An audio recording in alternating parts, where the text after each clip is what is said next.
A laugh, high and brittle, sliced through the party's hum, twisting something vital inside me. In that instant, a dam broke, not just inside me, but for my entire family, and I knew exactly what I had to do. The car cabin was a tomb of silence, broken only by the rhythmic hum of the road. Outside, the last slivers of twilight bled across the sky, painting the world in bruised purples and grays, mirroring the ache in my chest. My daughter, Maya, sat beside me, small and still, her gaze fixed on her lap as if searching for answers in the fabric. I didn't look at Ethan, my husband, who had appeared silently beside me at Jessica's party, his jaw set in a hard line. If I had, I knew the thin thread of control I was clinging to for Maya would snap. Instead, I'd crouched to Maya's level, my voice a quiet rumble only she could hear. "Hey," I'd whispered, "do you want to go home?" Her head had shot up, nodding immediately, too fast. Like she'd been holding her breath, waiting for permission to escape from the moment that cheap, mocking bracelet had come out of its box. I stood then, a cold resolve hardening my spine. "We're leaving," I'd announced. Jessica's bright smile had faltered for half a second, then snapped back into its perfect, performative place. "Sarah," she chirped, a light, dismissive laugh escaping her, as if I were a child throwing a tantrum in front of guests. My mother, Eleanor, had waved a dismissive hand. "Don't be so sensitive. It's true." True. Another family word for cruel. Maya's small hand had slipped into mine, clinging tight. Ethan, ever my silent rock, had stepped in close on her other side. We walked out. Behind us, the party noise had continued, a relentless wave of children shrieking and adults chatting. Jessica's laugh, shrill and determined, rising above it all, desperate to keep the illusion intact. In the car, Maya finally broke the silence, her voice a fragile whisper. "I thought she would like it." Her homemade, beaded bracelet, given with such love, now crumpled in her hand. My knuckles whitened on the steering wheel. "I know, baby," I said, keeping my voice steady, fighting back the tremor of rage. Maya swallowed hard. "Is it bad that it was homemade?" The question tore at me. "No," I said, my voice firmer now. "It's bad that they acted like money decides whether you're worth being kind to." Maya nodded once, a small, careful movement, as if trying to store that sentence somewhere safe inside her. We drove home in a silence that wasn't peaceful. It was the kind of quiet where something fundamental has shifted, and nobody dares name it too soon. Once inside, Maya went straight to her room without being asked, a silent retreat. Ethan followed her, a shadow of comfort. I went to the kitchen. I didn't pace. I didn't call anyone. I didn't rehearse an argument I knew Eleanor would twist into her own narrative. I opened my laptop instead. Confrontation was my mother's stage, and I wasn't giving her an audience tonight. The next morning, they would finally understand where the money had really been coming from. And they were going to hate the answer. But Maya didn't need to know that yet. All she needed to know was that I heard them, and I was done letting my family teach my child to stay small. Jessica is 2 years older than me. In my family, that translated to, she arrived first, therefore she deserved more. Nobody etched it on a plaque. They didn't need to. It was simply understood. When we were kids, our parents gave us pocket money. Jessica blew hers before it could even get comfortable in her hand. Candy, trinkets, anything shiny enough to feel like a win. Then she'd sweep into the kitchen with her purchases, a grand exhibition of her exquisite taste. Eleanor would beam. "Look at you, my darling. You have such an eye." My father, Arthur, would offer a faint, half-amused, half-absent smile. He was about 15 years older than Eleanor, sharp but quiet, the kind of man who thought keeping the peace was the same as keeping people safe. Eleanor never confused those two things. I saved my money. Not because I was noble, but because I liked the feeling of having it. It resided in a worn envelope in my dresser drawer, a growing stack I'd count sometimes, just to watch it multiply. It made me feel safe in a way our house never did. Eleanor hated it. "Why are you hoarding money?" she'd ask, as if saving were a grievous character flaw. "I'm saving," I'd state simply. "For what?" Jessica would chime in, already chewing on some indulgence she'd bought. "For later," I'd say. Eleanor would laugh, a brittle, dismissive sound. "Later isn't guaranteed, Sarah. Enjoy life." Then Jessica would ask for more money, and somehow, there was always more. "I spent mine," Jessica would declare proud. Eleanor would sigh, a dramatic proud sound, and hand her another bill. When I asked for more, Eleanor would fix me with a stare. "You still have money?" she'd ask. "Yes," I'd say, "because I didn't spend it." "Exactly," she'd retort. "So why would you need more?"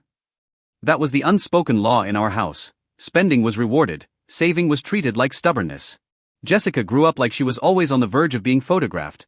New outfits, new shoes, always social, always surrounded. I grew up practical. Homework, part-time jobs, quiet hobbies. The kind of life that doesn't photograph well, but does pay bills. My family didn't find that charming. "You're so serious," Eleanor would lament. "Lighten up." Jessica would roll her eyes. "She's boring." Sometimes Arthur would intercede softly, "Let her be." But Eleanor would talk right over him, his words mere background music. "Sarah needs to learn," she'd insist. "Life is about people. Sarah thinks life is about numbers." She wasn't wrong about the numbers. Numbers were the only thing in my house that didn't change when Eleanor decided to change the story. Jessica married first. She married David, who was impressive in that way men are when they know how to talk. A nice car, big plans, a confident smile that made people assume his bank agreed. Eleanor loved him immediately, which should tell you everything. Jessica and David had 3 kids, Leo, Chloe and Lily. Their life was loud. Their house was always decorated. Their vacations were always posted. Their upgrades were always explained, as if the rest of us were simply waiting for the announcement. Eleanor adored it all. It fit her worldview perfectly. "That's success," she'd declare, poring over Jessica's photos like they were proof she'd done parenting correctly. Then I married Ethan. Ethan doesn't come from money, he comes from work. He fixes things before they break. He keeps a flashlight in the car. He checks weather reports before driving. He's the kind of man who doesn't impress people who confuse chaos with personality. Eleanor's review of him was one succinct sentence: "He's nice." That was it. Ethan and I started a business together, managing property maintenance. In plain English, we take care of rentals. We keep places standing, fix what breaks, clean what's left behind, and ensure the next person can walk in without gagging. My family called it cleaning. "How's your little cleaning thing?" Jessica would ask, smiling as if genuinely supportive. "It's going," I'd reply. Eleanor would wave a hand, as if brushing lint off her sleeve. "That's not real money." We didn't argue. We just kept working. Quietly, it grew into real money. The kind you don't post about, the kind you use. And then Maya came along. Maya was a gentle baby, not fragile, just observant. She watched faces. She listened before she spoke. Even as a toddler, she moved through rooms with a careful grace, as if she didn't want to knock anything over. The first time Eleanor held her, she didn't say, "She's beautiful." Instead, she asked, "She's so quiet. Is she okay?" That one sentence perfectly encapsulated my mother.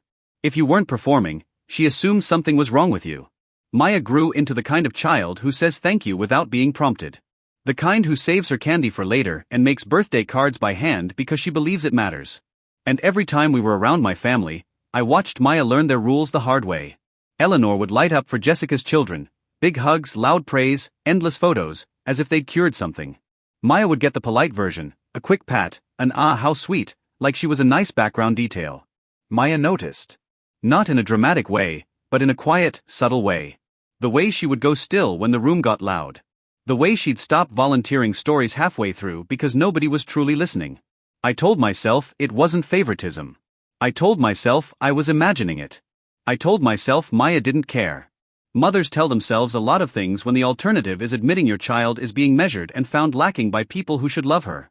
Then Arthur's mobility started worsening. Not a dramatic crisis, just that slow, insidious shift where stairs became negotiations and walking required cautious thought. Eleanor did what she always does when something needed handling: she organized it. She set up a church fund with a hopeful name, Steps and Strength Fund. The description was tidy and encouraging, the kind that makes people click donate and feel like insurance doesn't. It promised better sessions, more appointments, the things that make life easier but are easy to skip when you tell yourself you'll do it later. I could help. So, I did. Not in one big lump sum, that would have become a story. I built it the way I built everything, quietly, methodically, without asking permission. 26 recurring donor profiles, different names, different accounts, small amounts that looked like a community. Altogether, about $2,800 a month. And on top of that, I sent my parents the visible support, $200, sometimes $300, for utilities, groceries, the ordinary stuff. Maya didn't know the numbers. She didn't need to. She just knew Grandpa was having a hard time walking, and she'd ask, "Is he hurting today?" And I'd say, "He's trying his best." Ethan didn't love any of it. One night, after Maya had fallen asleep with her hair still damp from the bath, he sat across from me. "Sarah," he said, his voice calm, "you know they don't treat you like family." "They're my parents," I'd responded, that sentence a heavy anchor inside my bones, hard to argue with. Ethan's voice remained steady, "That's his gift." "I'm not saying don't love them," he said. "I'm saying don't teach Maya that love means swallowing disrespect." I didn't answer because he was right, in a way I wasn't ready to name. Then came Chloe's party. The bracelet. Jessica's laugh. Eleanor's cutting words to my child. And something inside me turned, clean and final, like a lock clicking into place. I could be a daughter later. First, I had to be Maya's mother. That night, after Maya finally drifted off, needing extra water not because she was thirsty, but because she didn't want the day to end, because sleep meant she had to wake up and remember, I sat at my kitchen table and opened my laptop. Ethan sat across from me, quiet, present. I hated that lingering fear in my child. I logged into the donation portal. The Steps and Strength Fund stared back at me, with a picture of Arthur smiling in a way that looked forced. Eleanor had chosen it, of course. A smiling photo always makes people give more. I clicked through the recurring donations. 26 little profiles. 26 little lies I'd built to protect my family from my family. I cancelled them one by one. It took longer than I expected, not because it was difficult, but because the portal kept asking me if I was sure. Yes. I was sure. Then I cancelled the standing order to my parents, currently $245 a month, the kind of small help they acted like they didn't need. When I was done, I closed the laptop and just sat there. Ethan reached across the table and took my hand. "You okay?" he asked, his voice low. "No," I said, looking at him, "but I'm steady." The next morning passed quietly. Too quietly. By afternoon, my phone rang. "Jessica." I stared at her name for a second, then answered. "What did you do?" Jessica's voice was sharp, breathless. In the background, I could hear Eleanor loud, frantic, the way she gets when she's trying to control something with sheer volume. "I don't know what you mean," I said, because I needed her to spell it out. "All the donors cancelled." Jessica snapped. "All of them at once." Eleanor's voice cut in, muffled but clear enough. "This isn't normal. Someone did something." Jessica sounded frantic now. 26 cancellations. In an hour. "Sarah, did you smear us? What did you do?" I leaned back in my chair. The word smear landed with a familiar taste. Eleanor's favorite strategy: if something goes wrong, it's because someone attacked her. "No," I said calmly. "I didn't smear you." "Then why did they all stop?" Jessica demanded. "We need that money." "We." Not Dad. Not therapy. Not care. "We." My stomach tightened, but I kept my voice calm. It wasn't 26 people. There was a pause. A small, desperate one. "What?" Jessica said. "It was me," I told her. "All 26 profiles.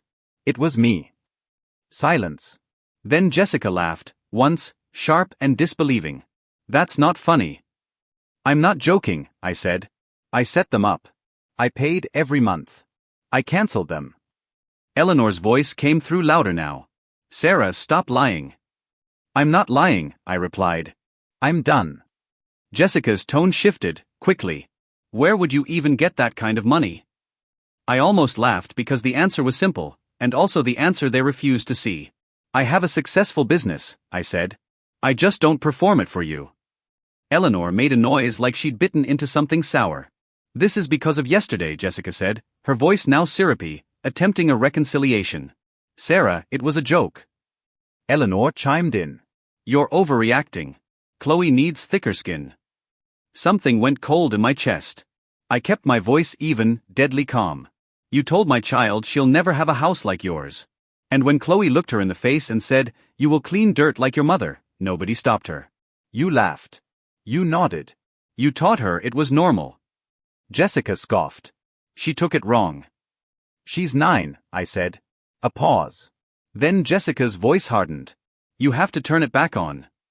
"No," I said. Eleanor's voice sharpened like a blade. "Do you know what you're doing to your father?" I waited. That was the moment I needed. "Tell me," I said, my voice low, dangerous. "What am I doing?" Jessica inhaled hard. "We can't afford this." There it was again. "We." I didn't respond. I let the silence stretch, heavy and damning. Jessica cursed under her breath, then snapped, "We're coming over." The line went dead. Ethan looked up from the counter where he'd been washing dishes. He didn't ask what happened. He could tell. "Are they coming here?" he asked. "Yes," I said. He nodded. "Okay." They arrived within 2 hours. Eleanor and Jessica didn't knock like guests. They knocked like people who expected the door to open because it always had. Maya stayed behind me, close enough that I could feel her breath on my elbow. Ethan stood back, quiet, letting me take the lead. I opened the door. Eleanor didn't even look at my face first. She looked past me, into my house, as if checking whether I'd suddenly become someone else overnight. Jessica was the one who spoke, her voice too bright, too fast. "Okay, we get it," she said, her smile brittle. "You have money. Congratulations. Now turn it back on." Eleanor nodded once, sharp. "This has gone far enough." I didn't move from the doorway. "No," I said. "You don't get to come here and give orders." Jessica's smile twitched. "Sarah, don't do this. It's embarrassing." I stared at her. "For who?" Eleanor's patience snapped. "For your father." She said it like it was the final word, as if by invoking Dad, everything became holy and untouchable. I kept my voice low. "Then you won't mind if I call him right now and tell him exactly what I canceled?" Eleanor's eyes widened for a fraction of a second. Jessica's head jerked up. No, that one word was too quick, too terrified. I paused, not for effect, but because my body needed a second to catch up to what I'd just heard. I looked from Jessica to Eleanor. Eleanor's face tightened. "He doesn't need to be upset." "He doesn't need to know," Jessica added, then tried to fix it mid-sentence. "I mean, he's already dealing with enough." There it was. That was the slip. Not a number, not a detail, but the raw instinct, keep Dad out of it. I felt something cold settle behind my ribs. I said very quietly, "Why would he be upset if the money was for him?" Neither of them answered. Eleanor's mouth opened, then closed. Jessica swallowed, eyes flicking toward the driveway like she was calculating exits. Maya's fingers curled into my sleeve. I didn't raise my voice. I didn't repeat myself. I just stood there and let the silence do what it does when there's nowhere left to hide. Eleanor finally spoke, clipped and resentful. "You always make everything dramatic." I nodded once. "No," I said. "I make it clear." Then I said the sentence that changed the air in my own doorway. "Tell me the truth about where that money was going." Eleanor stared at the floor. Jessica stared at the wall. And in the quiet between us, I got my answer without a single confession. I needed to hear it from the only person who truly mattered, my father. I waited 2 days, not because I was hesitating, but because I needed a moment to think, to breathe, to plan what to say without turning it into a fight I couldn't take back. Arthur went to physical therapy once a week. He didn't like it. He liked it the way people like vegetables. He knew it was good for him, but he also resented that his body needed it. I showed up at the clinic 15 minutes early. The waiting room smelled like antiseptic and old magazines. A TV played a morning show with the volume too low to be useful. Arthur sat in a chair by the wall, hands folded over his cane. He looked smaller than I remembered, not weak, just older. He smiled when he saw me. "Sarah," he said, surprised. "What are you doing here?" "I wanted to see you," I said. "Do you have a minute?" He nodded. "Sure."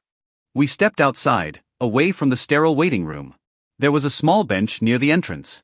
Arthur lowered himself onto it carefully, as if his knees were negotiating with gravity.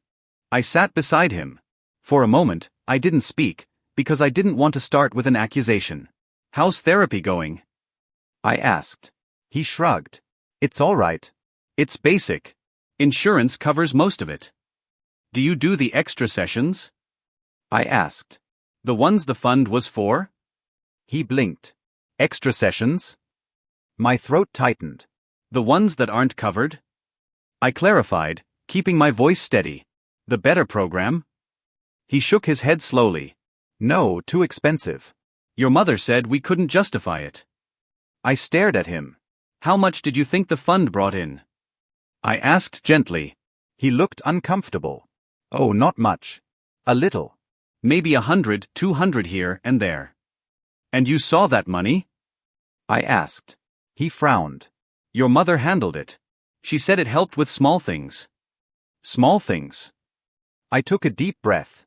"Dad," I said, I need you to hear me without interrupting. He nodded, wary now. I've been donating to that fund, I said. Every month. His expression softened. Sarah, you didn't have to. I did, I said. But I need you to understand how much. He blinked. How much? I pulled out my phone. My hands were steady, but my stomach wasn't. I set up 26 donor profiles, I said. Different names, different accounts. He stared at me. I did it so no one would know it was me, I continued. Altogether, it was about $2,800 a month. Arthur didn't speak. His mouth opened slightly, then closed. That's not possible, he said finally, his voice thin with disbelief. Dad, it is, I said. And I can show you. I scrolled and turned the screen toward him. 26 profiles, recurring payments, dates, totals. His eyes tracked the list slowly, like his brain was catching up to something his heart didn't want to accept. His face changed, color draining, then returning in patches. Why would you? He started, then his voice cracked. Why would you do that? Because you needed help, I said. And because I could.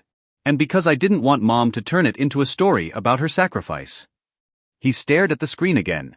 Then he looked at me. I never got that, he said, and the words came out heavy, laced with a profound sadness. Sarah, I never got that. I know, I said quietly. That's why I'm here. He looked down at his hands. They were trembling slightly. I thought, he said, swallowing hard, I thought people were just being kind. They were, I said. It was me. He closed his eyes for a long moment. When he opened them, they were wet. I could have done the better program, he whispered. I could have.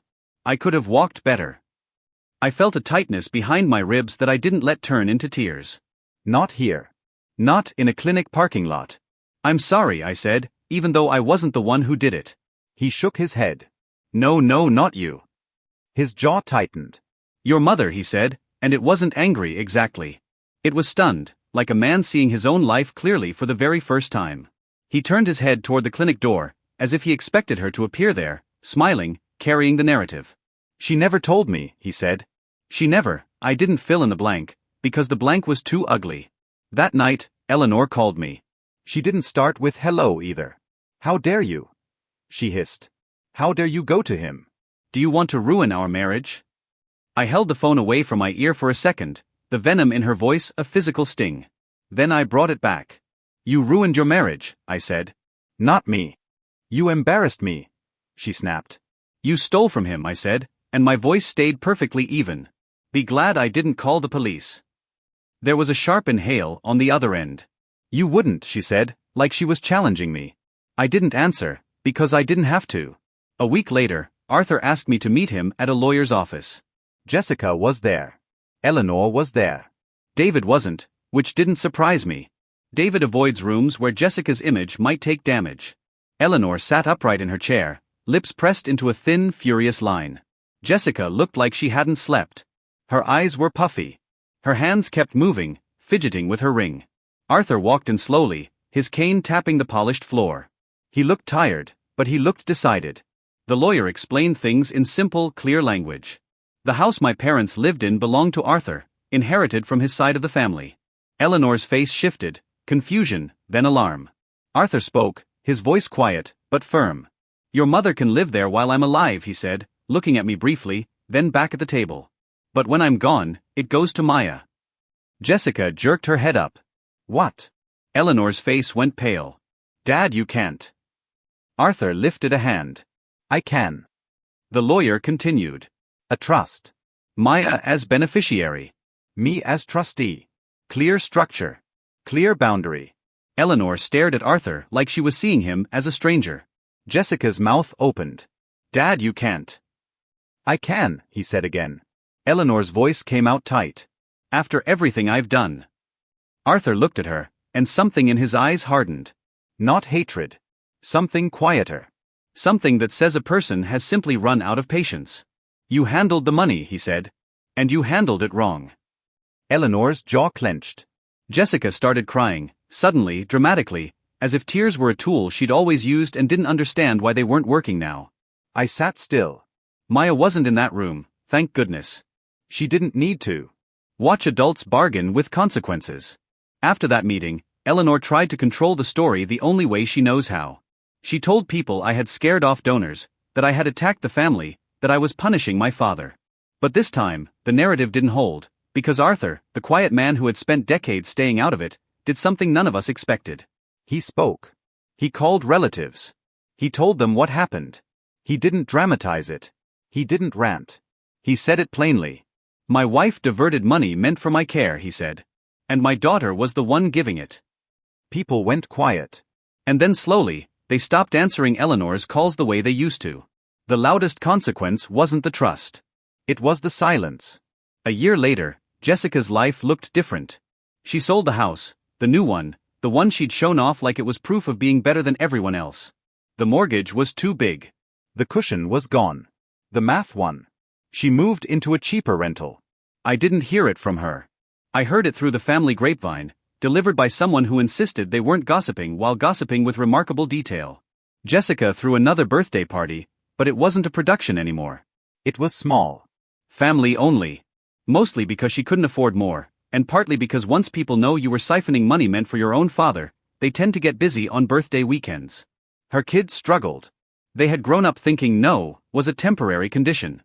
Now, it was the permanent weather. My parents stayed together. No dramatic separation, no big exit scene. They still live in the same home, but the future of that home isn't Eleanor's anymore.